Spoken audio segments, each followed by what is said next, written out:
How complicated is this question?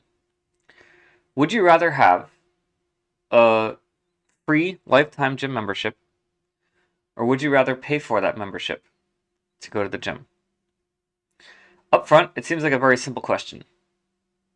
In fact, most people, they hear the word free and they go, sure, I want something free. That sounds good. I'll take it.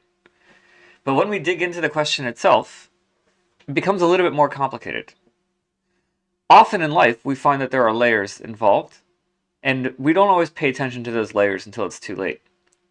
One of the core things about critical thinking is how we have to take a step back and assess all the information before we make a decision on what we're going to be doing next. We need to evaluate all the different options.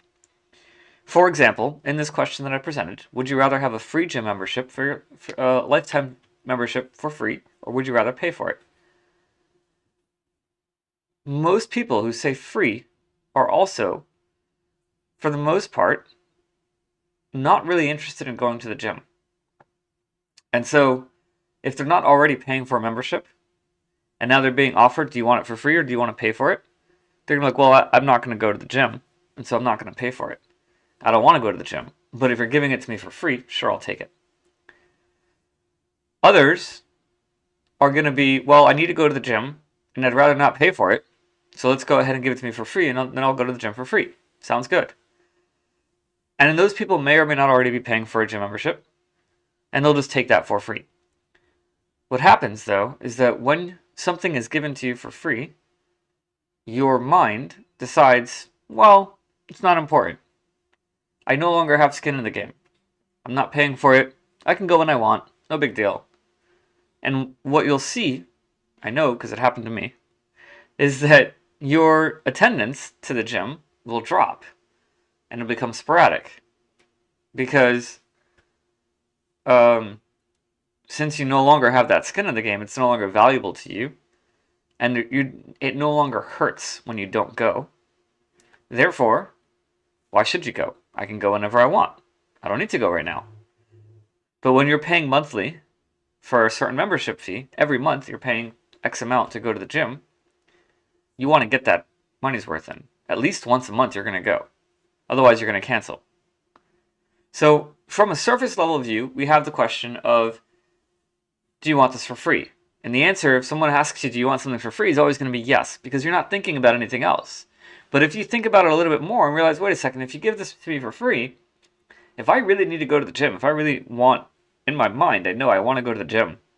My body just doesn't like it when I do. It's annoying. I got to get motivated. I got to figure out, for me, this is always the case. I went to the gym. I went to Masada Tactical in Pikesville for over 10 years of my life, give or take, off and on. And there were periods of time where I was paying for it, full classes, and there were periods of time when I wasn't paying for it. We were exchanging services. I would do IT support, and I got free membership. But during that entire time, my attendance basically flatlined, because once I had it for free, my motivation went away. I was never really motivated to go in the first place. For me, I always enjoyed it after the fact. To actually get there was the hard part. Once I was there, I was great. After the fact, I loved it, and I would want to go back again. But if I waited too long in between classes, it would always be like, well, I don't really want to go because I forgot that feeling afterwards. And then to motivate myself to go again was the hardest part. So having that for free was like, well, it's free. I can go whenever I want. What's the point? But having that payment down means, oh, if I don't make it this month, I just lost the membership fee for no reason. If I do make it this month, at least I'm getting back that membership fee. I'm putting it towards something. And so level one, surface thinking people are going to look at them like, sure, give it to me for free. But if they stop and think a little bit longer, a little bit deeper, they'll see that, wait a second, sure, free stuff is nice. But on the other hand, it's not like I'm getting candy for free. I'm getting something that I'm actually going to want to use, potentially, and I'm not going to want to do it if I have it for free, without something motivating me. And so, in the end, which one's better? Who knows? Just like everything else in life, the answer is it's complicated. If you're a person who's motivated to go to the gym, externally, or even internally, other than through the payments that you're making, you want to get fit, you want to stay healthy, you want to focus on your body, you're looking to bodybuild, whatever, any of those, then a free membership is really great. Sure, I want to go to the gym, and so the free membership is just a bonus of that, because they're going to go regardless. But for most people who are like, well, I gotta fit my schedule, I'm busy, I don't really want to, it's annoying to go, I'm embarrassed, I don't really want to see everyone working out, and then I don't really know what I'm doing. All those things in your mind are going to encourage you to not go to the gym. And then on top of that, you also have, well, it's free, so why should I bother? I can go whenever I want. And that just piles on to the negative side of it.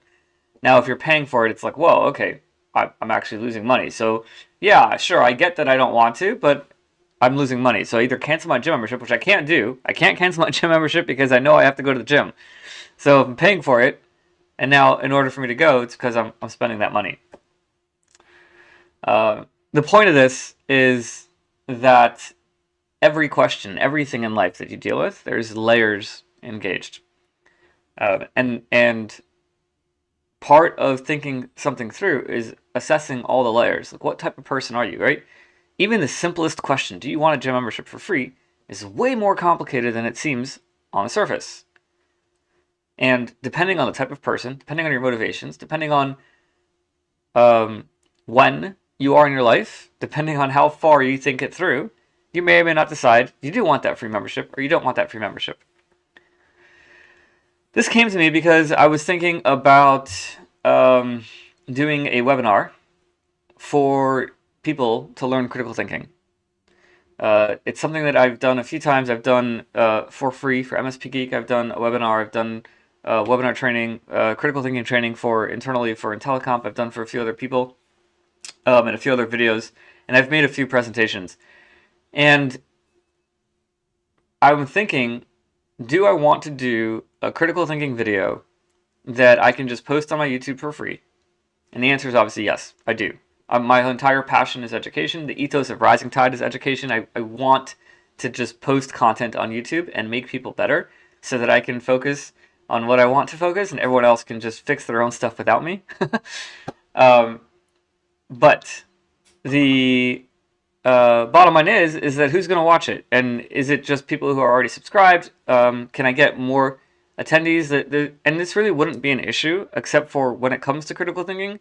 It's a lot better when there's group involvement, when there's interactive in the audience. And so I can literally just get up and do a video of a presentation that's not going to hit as hard as it would if I had an audience that was interactive inside the webinar. Because the audience interacting in the webinar, those people will actually learn from the experience of going through the exercises during the critical thinking session. And even watchers later on, if there's interactive participation from the audience, they can see how the different people come together and how that explodes into what proper brainstorming and creative thinking really is at that point. So I'm thinking in my head, well, I can post it for free online, but last time we did that, I had like 9 people that actually showed up. Not last time, but one of the times that I did it, I had like 9 people that showed up. And so if I want more involvement, more engagement, I have to make it something that they're going to want to come to. And so how do I do that? I charge for it. Which brings up the question, well, if I'm charging for that webinar, and I make it a live webinar that people have to pay to get into, number one, what happens when I'm done with it? I want to post it on YouTube. Is that a problem? Right? And so like these are the things that I'm considering. Number two, should I even care to post it on YouTube? Is it going to be as impactful as hosting a paid webinar where people come and they learn? And maybe I can turn it into a workshop I do regularly. So these are the things that I'm thinking about. And it came to me like, everything in life, every decision that you're making, every situation that occurs, there's multiple layers behind it. And you have to think beyond the first layer. And one of the ways that I can prove this as an easy example is, do you want a membership to the gym for free, or would you rather pay for it? Anyways, I hope this was an interesting thought process for you. One of the things that that this reminds me of is the reverse psychology exercise or game, or the childish thing people do, like when you're kids and say, oh, maybe I want you to do something, but I'm telling you not to do it so that you actually do it. Or maybe I don't want you to do something and I'm telling you not to do something and to make you think I want you to, because I think that, and you're constantly going through the different levels of reverse psychology. It's kind of it is like a childish thing that you do. And I don't know when the last time anyone who's watching this has ever done an exercise like that, but I would encourage you to try it at least once a month, because what you're really doing, the point of pointless thought exercises is actually not pointless. It's actually used to expand your brain's creative thinking. The idea of possibilities causes your brain to think in more areas and more ways, and so that when you get to a situation of, do I want a gym membership for free or not, you're actually thinking through multiple layers instead of just on the surface. Anyways, time to start the day. Hope this was helpful, or hope this was interesting. Let me know in the comments, and have a great rest of your day.